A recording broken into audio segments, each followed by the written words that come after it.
Professor रतन लाल मामूली सी बात पर गिरफ्तार कर लिए जाते हैं। नुपुर शर्मा ने इतने बड़े मंच पर बैठकर इतनी बड़ी बेईमानी की और इतने बड़े गुस्ताखी की है और उस तक आज तक कोई कार्रवाई नहीं कर दिया। ये उसके लिए नहीं बल्कि पार्टी के लिए बड़े शर्म की बात है। पार्टी को फौरन उसके खिलाफ एक्शन लेना चाहिए और हुकूमत को उसके खिलाफ मुकदमा कायम करना चाहिए, उसको गिरफ्तार करना। लोग हमारे मजहबी जज्बात को, हमारी मस्जिदों को, हमारी खानकाहों को निशाना बनाते रहे हैं, बनाते रहेंगे। तो हमारी मजबूरी है कि आज भी फाका कशी होती है, आज भी गरीब सरकारी राशन लेने के लिए मजबूर है, भीख मांगने पर मजबूर है। वहाँ पार्लियामेंट है और अच्छी है, मजबूत है। से हमारा ये हमने नड्डा साहब को लेटर भी जारी कर दिया है और उसमें हमने मांग की है कि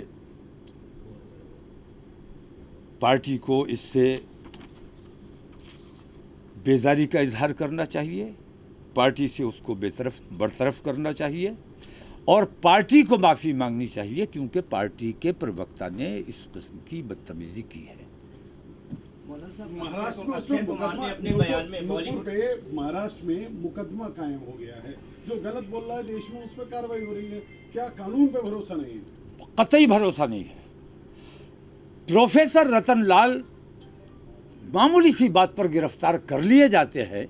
नुपुर शर्मा ने इतने बड़े मंच पर बैठकर इतनी बड़ी बेईमानी की और इतने बड़े गुस्ताखी की है और उस तक आज तक कोई कार्रवाई नहीं हुई है।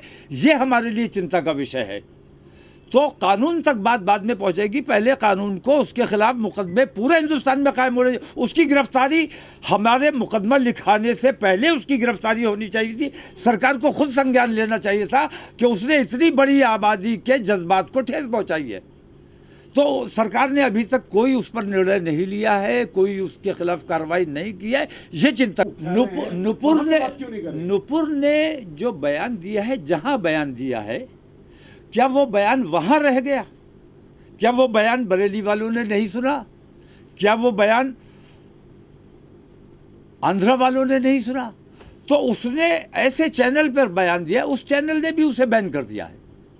ये उसके लिए नहीं बल्कि पार्टी के लिए बड़े शर्म की बात है। पार्टी को फौरन उसके खिलाफ एक्शन लेना चाहिए और हुकूमत को उसके खिलाफ मुकदमा कायम करना चाहिए, उसको गिरफ्तार करना चाहिए। तो मैं यहाँ से मांग कर रहा हूँ और आप लोगों के ज़रिए यहाँ से जो मैं मांग कर रहा हूँ, आपके चैनल के ज़रिए, ये मेरी मांग दिल्ली से भी मानी जाएगी, ये मेरी मांग मुंबई से भी मानी जाएगी। अगर बरेली के धरने पे कहीं कोई रिएक्शन नहीं आता है, कोई आप जो कह रहे हैं वो नहीं हुआ, तो ये धरना क्या लखनऊ, दिल्ली, महाराष्ट्र कहीं और जाएगा?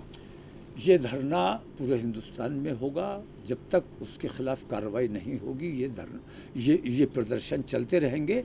और जो माहौल बिगाड़ने की कोशिश फ़िरका परस्त ताकतें कर रही हैं, उसको भी फिर इसी के साथ शामिल किया जाएगा।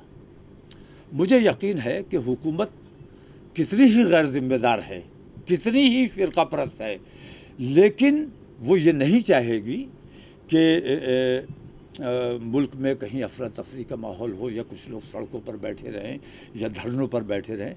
तो हुकूमत, मुझे यकीन है कि लोग अपने गम व गुस्से का इजहार करेंगे, नाराज़गी का इजहार करेंगे, तो हुकूमत कोई फ़ैसला लेने पर मजबूर हो। हम कितनी ही अमन की बात करते रहें, लोग हमारे मजहबी जज्बात को, हमारी मस्जिदों को, हमारी खानकाहों को निशाना बनाते रहे हैं, बनाते रहेंगे।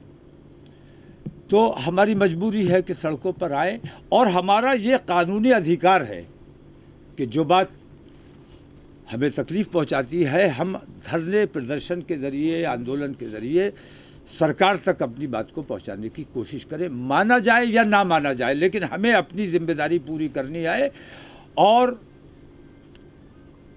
इंशाल्लाह उसी दिन हम जुमे को, तारीख क्या है,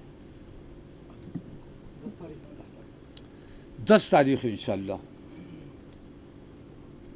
उसी दिन हम आगे की अपनी रणनीति का ऐलान करेंगे।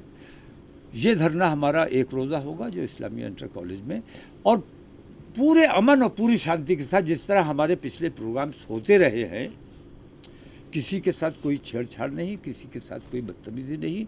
हमारी तकलीफ़ है, हम अपनी तकलीफ़ का इजहार करना चाहते हैं। खामोशी के साथ